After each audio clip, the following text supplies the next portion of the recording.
Shalom Bapak Ibu, Saudara yang terkasih dalam nama Tuhan Yesus Kristus. Kebenaran kita hari ini 10 Agustus 2023 berjudul Harapan yang Kudus.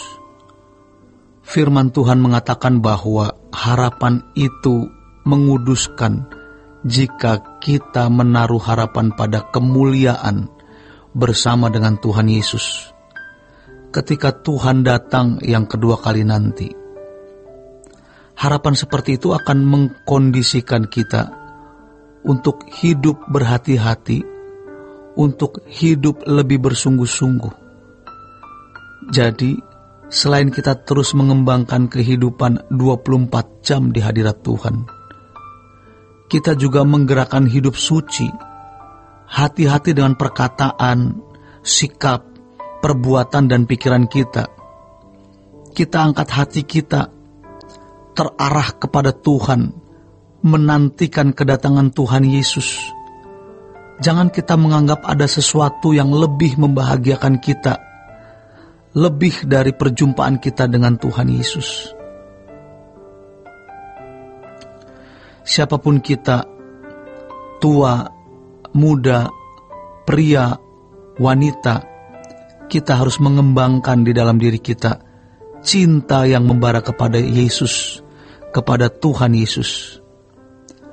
Banyak orang yang tidak merindukan bertemu dengan Tuhan Yesus karena hati dan pikirannya telah diracuni oleh dunia.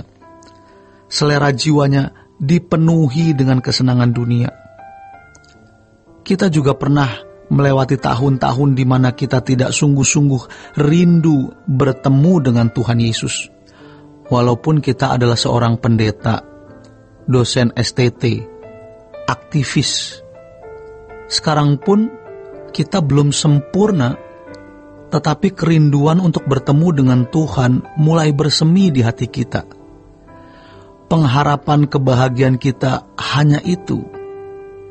Jangan menantikan sesuatu yang kita anggap membahagiakan secara duniawi. Mungkin kita bisa menikmati hidup hari ini lebih dari waktu-waktu yang lalu, tetapi kita tidak memilih itu. Kita memilih untuk sungguh-sungguh 24 jam di hadirat Tuhan. Bagaimana kita bisa menjaga kesucian? Maka carilah wajah Tuhan sampai ketemu. Kalau belum, jangan berhenti. Jangan berhenti berdoa, meditasi sampai kita mendengar suaranya. Jangan menjadikan Tuhan sekedar ilmu yang dibicarakan, didebatkan, namun harus kita alami. Kita katakan kepada Tuhan kerinduan kita untuk mengalaminya. Kita lihat betapa jahatnya dunia ini, gerakan kuasa kegelapan yang mau membungkam gerakan hidup suci, gerakan 24 jam di hadapan Allah. Namun di sisi lain kita melihat hari-hari ke depan, bagaimana Bapa pasti menolong dan melindungi kita.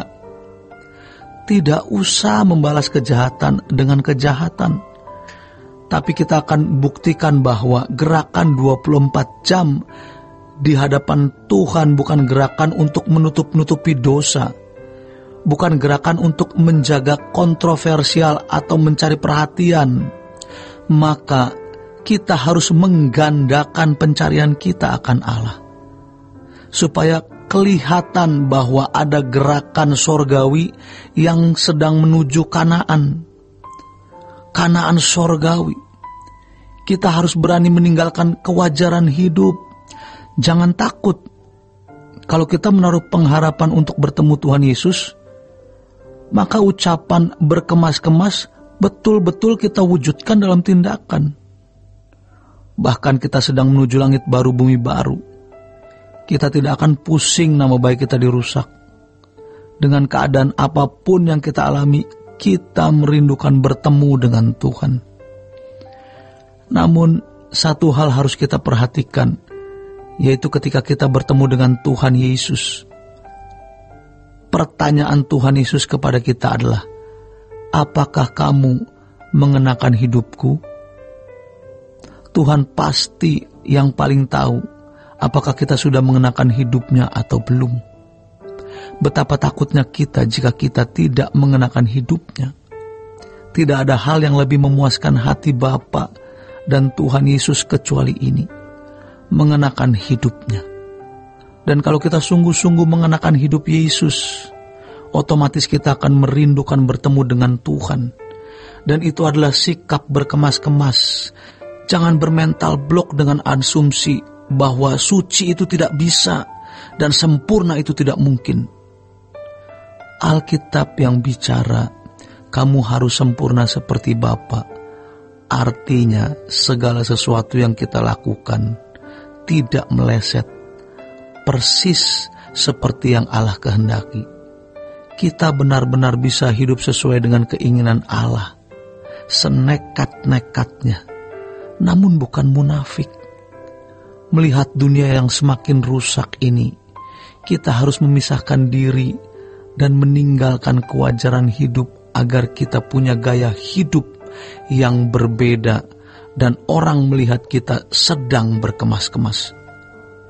Semua kita lakukan bukan untuk pamer, melainkan karena kita mau mengajak orang sebanyak mungkin masuk langit baru, bumi baru. Kehidupan kita di balik kubur itu luar biasa indahnya. Banyak penderitaan yang kita alami selama hidup di bumi ini, bukan? Tapi semua itu justru mempersiapkan kita ke surga yang membuat kita semangat hidup. Kita punya kerajaan. Kita akan menjadi pangeran-pangeran kerajaan sorga. Dan pada akhirnya orang akan mengakui bahwa orang yang mencari Tuhan sangat beruntung. Tetapi sekarang kita juga tetap bekerja keras, cari uang yang banyak, studi yang sungguh-sungguh, karir yang sungguh-sungguh, berhati-hati dalam pergaulan. Demikian kebenaran kita hari ini. Selamat berjuang untuk berkemas-kemas. Tuhan Yesus memberkati. Sola Gracia.